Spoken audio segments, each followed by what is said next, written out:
This video provides an overview of financial plans, focusing in on the pieces that drive your income statement. Accounting is simply the process of keeping financial accounts. Financial statements are the written records of these accounts. Using numbers, they tell the story of your business, complementing your written business plan and backing up your pitch.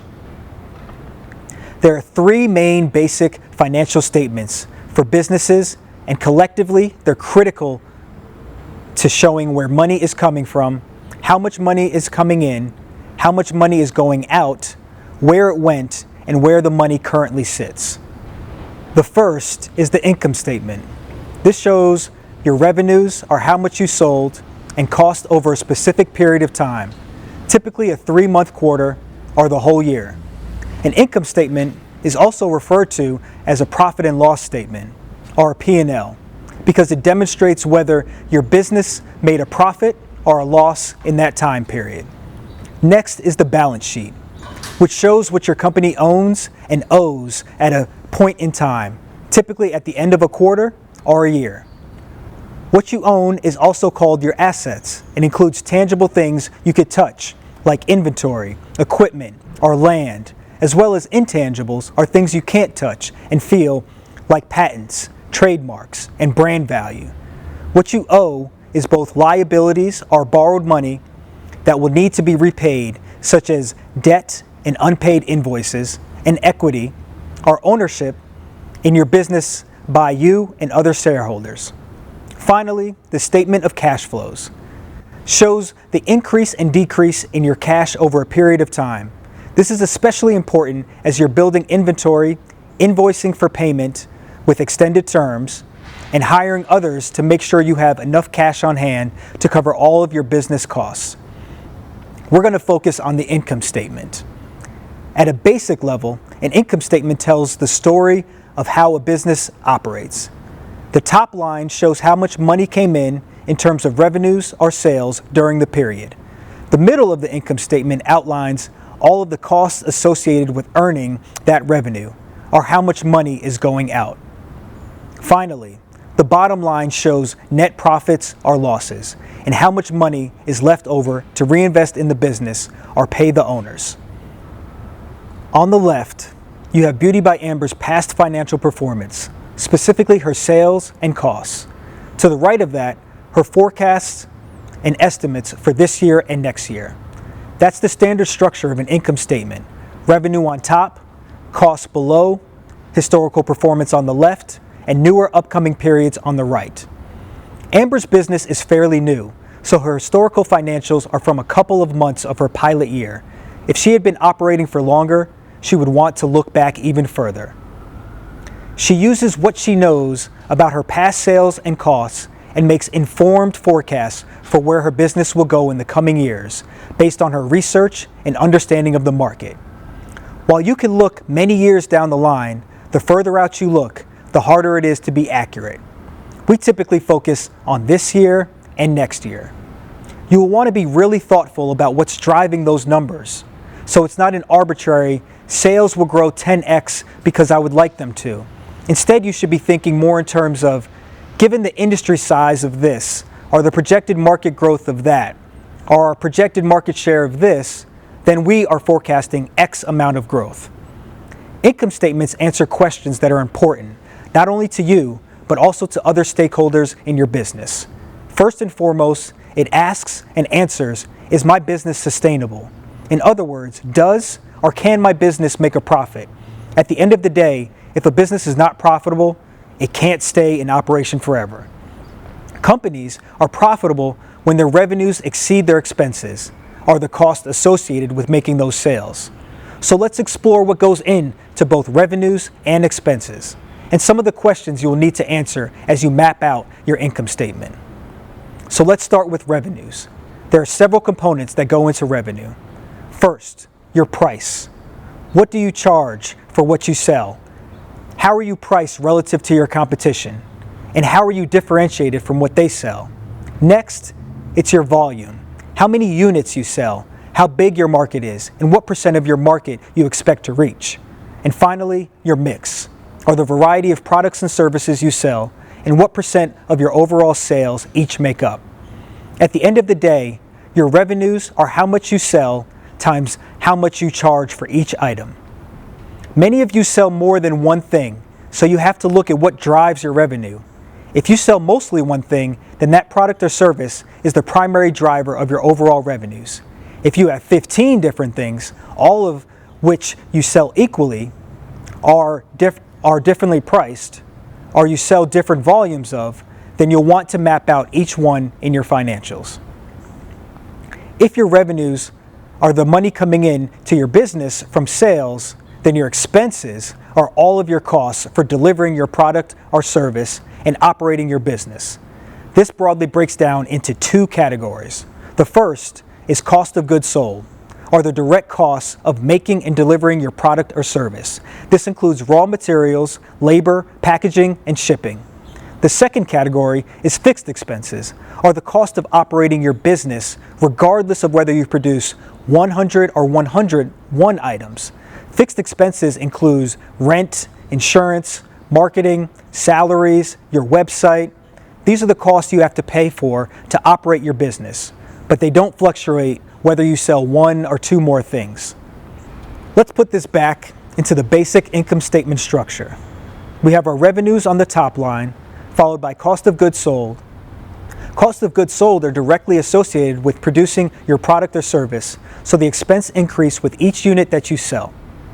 Subtracting cost of goods sold from your revenue gives you your gross profit, which tells you how efficiently you use your supplies and labor in production. Under your gross profit, you subtract fixed expenses. This includes all of the expenses for operating your business. Many are consistent, or the dollar amount is fixed. Gross profit minus fixed expenses gets you to your earnings before interest and taxes. This tells you your operating performance. In other words, how well your business is performing. It is useful to compare your performance against other businesses and industry averages without complicating that with the last few pieces: debt outstanding and tax obligations.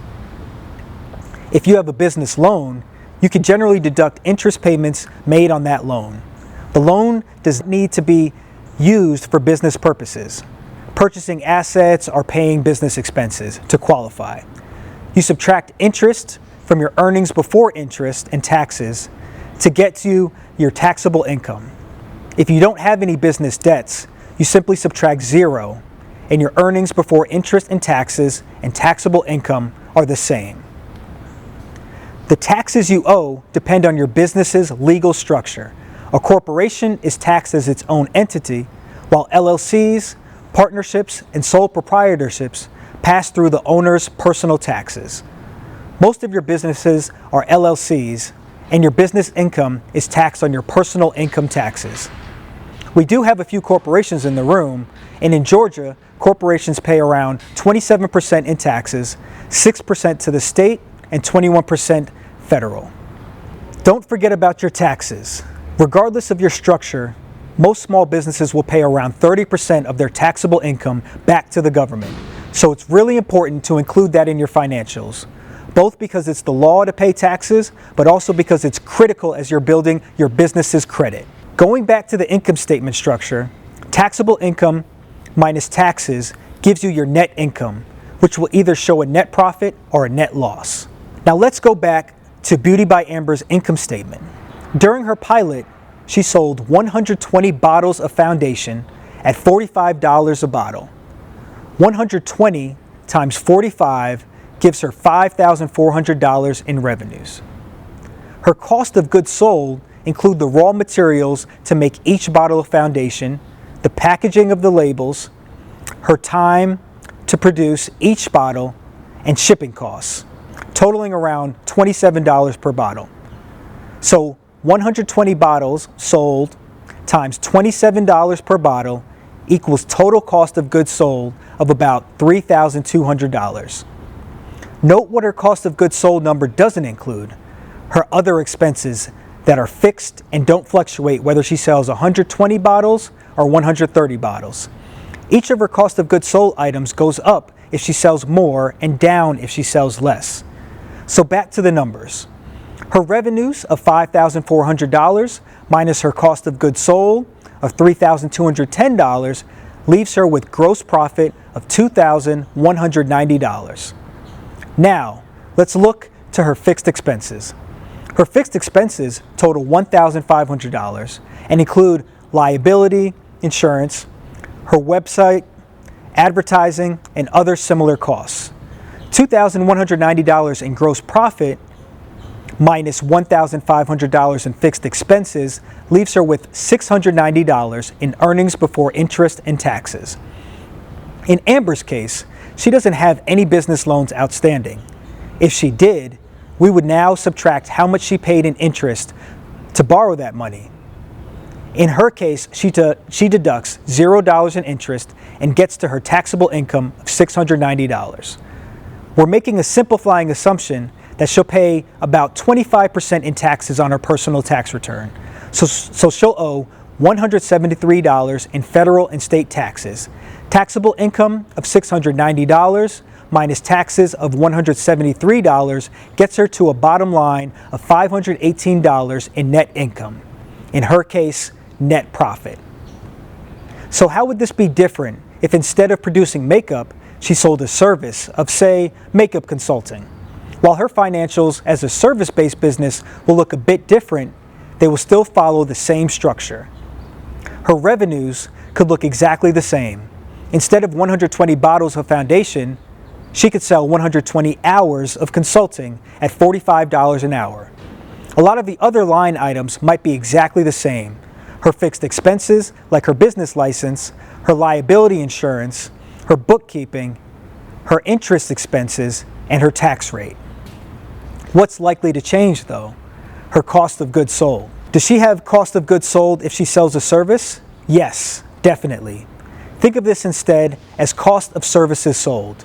Even though she's not producing a product, there are costs associated with delivering her service.